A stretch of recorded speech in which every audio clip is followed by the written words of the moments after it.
Ayat 124, kalau sebelum ini kita sudah membicarakan banyak dan juga panjang sebenarnya kisah yang terkait dengan Bani Israel. Lalu kalau kita masuk pada ayat yang ke-124 ini, apa pula kisahnya? Jom kita telusuri bersama-sama. Berupanya bila kita masuk ayat 124, maksud ayat ini, dan ingatlah ketika Nabi Ibrahim diuji Tuhannya dengan beberapa kalimah, iaitu perintah dan juga larangan. Lalu Nabi Ibrahim menunaikannya. Allah berfirman, sesungguhnya aku akan menjadikanmu imam bagi seluruh manusia. Nabi Ibrahim berkata, dan saya memohon juga dari keturunanku. Allah berfirman, janjiku ini tidak mengenai orang yang zalim.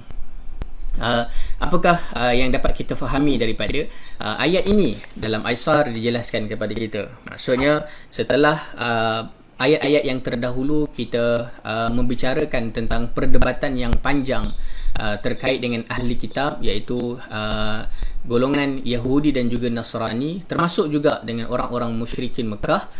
Mereka ini panjang dibicarakan dalam ayat-ayat yang lepas tentang kedegilan mereka. Maka pada ayat yang kita sedang bicarakan sekarang ini sampai untuk mengingatkan bahawa adanya ujian yang pernah diberikan kepada kekasihnya, iaitu Khalilullah Nabi Ibrahim alaihissalam. Ia mengingatkan setelah pelbagai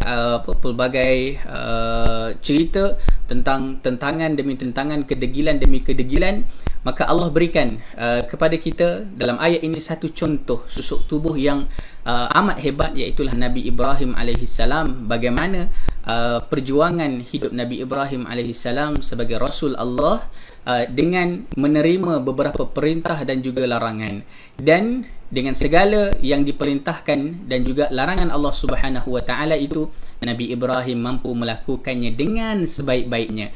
Maka oleh kerana itulah Allah menganugerahkan kepada baginda sebuah nikmat yang sangat besar, iaitu diangkat baginda sebagai imam, iaitu pemimpin teladan bagi manusia. Dari sekian banyak tugas berat yang diberikan kepada Nabi Ibrahim, kalau kita dapat lihat banyaklah perkara yang kalau kita nak lihat tugas-tugas yang diberikan kepada Nabi Ibrahim. Kalau kita lihat dalam Aisar juga diterangkan tentang kata Abraham dalam bahasa Suryania dan Ibrani bererti bapa yang penyayang. Kerana sifat sayang Nabi Ibrahim dijadikan Allah Ta'ala sebagai pengasuh di dalam syurga bagi anak-anak orang yang mukmin yang meninggal sampai hari kiamat tiba. Ini pun disebut, kalau hadis ini adalah hadis yang menerangkannya adalah hadis yang sahih. Itu ditulis dalam Al-Aisar ini. Kemudian perkataan Rabb, wa izibtala Ibrahim rabbuhu, iaitu penyebutan rububiyah Allah Ta'ala di sini menunjukkan kemuliaan yang diberikan kepada Nabi Ibrahim alaihissalam. Kita lihat bagaimana Nabi Ibrahim alaihissalam dengan ujian yang dilalui baginda dan semuanya dilakukan dengan amat baik, dan Allah mengangkat Nabi Ibrahim sebagai pemimpin teladan. Dan apakah yang dihadapi oleh Nabi Ibrahim? Itu ada kalimah kalimat, bikalimatin, wa izibtala Ibrahim rabbuhu bikalimatin. Kalimat ini yang dimaksudkannya adalah berupa perintah dan juga tugas yang diberikan kepada baginda Nabi Ibrahim alaihissalam. Antaranya apa? Kalau kita lihat dalam highlight di situ, bagaimana perjuangan Nabi Ibrahim menentang ataupun menghadapi penyembah berhala. Kita selalu dengar kisahnya kan, bagaimana Nabi Ibrahim menghadapi penyembah berhala itu. Dan yang keduanya, kisah yang tidak lekang daripada kita, dan insya-Allah kita juga akan sampai pada beberapa ketika sahaja lagi, iaitu Aidul Adha. Itu kisah sejarahnya terkait dengan Nabi Ibrahim dan juga puteranya Nabi Ismail. Masya Allah, tabarakallah. Itu pengorbanan yang luar biasa kalau kita baca balik kisahnya itu. Dan kemudian bagaimana Nabi Ibrahim alaihissalam berserta dengan anak-andanya Nabi Ismail membangunkan Kaabah. Dan kalau kita lihat juga pada zaman Nabi Ibrahim lah diseru manusia untuk melakukan haji.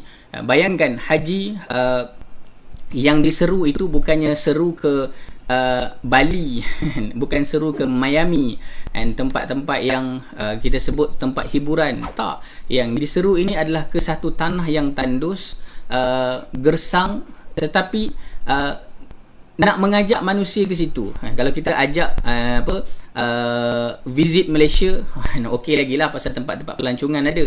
Tapi kita cakap tentang haji, visit Mekah, apa yang ada di sana kalau nak diikutkan kepada logik pada satu ketika dahulu. Tetapi itulah yang diperjuangkan oleh Nabi Ibrahim alaihi salam. Masya-Allah, tabarakallah.